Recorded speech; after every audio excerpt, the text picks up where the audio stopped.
अपना झोला लेकर चल पड़ती है। मंटू और उसके दो साथी झोपड़ियों में छिपकर बिंदिया का पीछा करते हैं। देखो, ये तो दक्षिण कोने की तरफ जा रही है। हाँ, पर वहाँ तो सिर्फ कीचड़ है, कोई मछली वछली नहीं है वहाँ।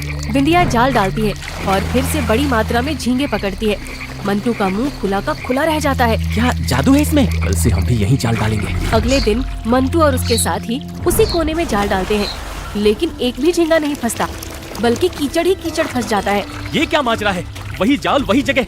अब सारी सच्चाई वो बिंदिया ही बताएगी। हाँ, उसी को बताना पड़ेगा। अगले दिन मंटू बिंदिया के ठेले के पास आता है। अब से तुम अकेले नदी पर नहीं जाओगी, हम भी साथ चलेंगे। ऐसा क्यों? मैंने क्या किया है? जैसा बोल रहे हैं वैसा कर। गरीब हूँ, गुलाम नहीं। मेरा जब मन होगा तब मछली पकड़ूंगी। तू समझती क्या है खुद को? हाँ, देखना तेरा ये धंधा खत्म कर देंगे हम। क्या परेशानी है आप लोगों को? मेरे साथ क्यों जाना चाहते हैं? कहा ना साथ चलना, हमें भी देखना है ये इतने बड़े झींगे तुम लाती कहाँ से हो। अगले दिन मंटू भी बिंदिया के साथ नदी की तरफ चला जाता है। पहले वो जाल फेंकता है, पर उसमें सिर्फ कीचड़ ही आता है, लेकिन बिंदिया के जाल में ढेर सारी झींगा मछली फंस जाती है। समझे कुछ? लोभ से नदी कुछ नहीं देती। ये झींगे तुम्हारे लिए नहीं है। मतलब दक्षिण कोने की ये मछलियाँ सिर्फ उस इंसान को मिलती है जिसमें श्रद्धा हो, जरूरत हो और कोई चालाकी ना हो। बकवास मत करो बुड्ढे। मछली इंसान को पहचानती है क्या? मछली नहीं देखती है, और वो जानती है कि कौन भूखा है और कौन लालची। मंटू गुस्से में सीधा बिंदिया को लेकर सरपंच के पास जाता है और बिंदिया पर इल्जाम लगाता है।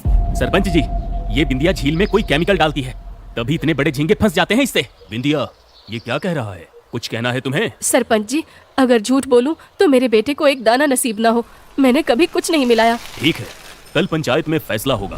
अगले दिन पंचायत के आदेश पर बिंदिया और मंटू एक साथ नदी में जाल डालते हैं। ये जाल सरपंच उन्हें देते हैं। गांव के लोग भी वहीं इकट्ठे हो जाते हैं। अब देखिए किसके जाल में झींगे आते हैं। समय बीतता है। बिंदिया के जाल में फिर से वही सुंदर झींगे फंसते हैं, जबकि मंटू के जाल में कीचड़ आता है। भीड़ तालियां बजाती है।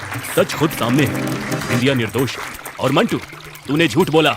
शर्म करो। माफ करना बिंदिया, मुझसे गलती हो गई। पर मंटू के मन में यही बात आती है, ऐसा कैसे हुआ?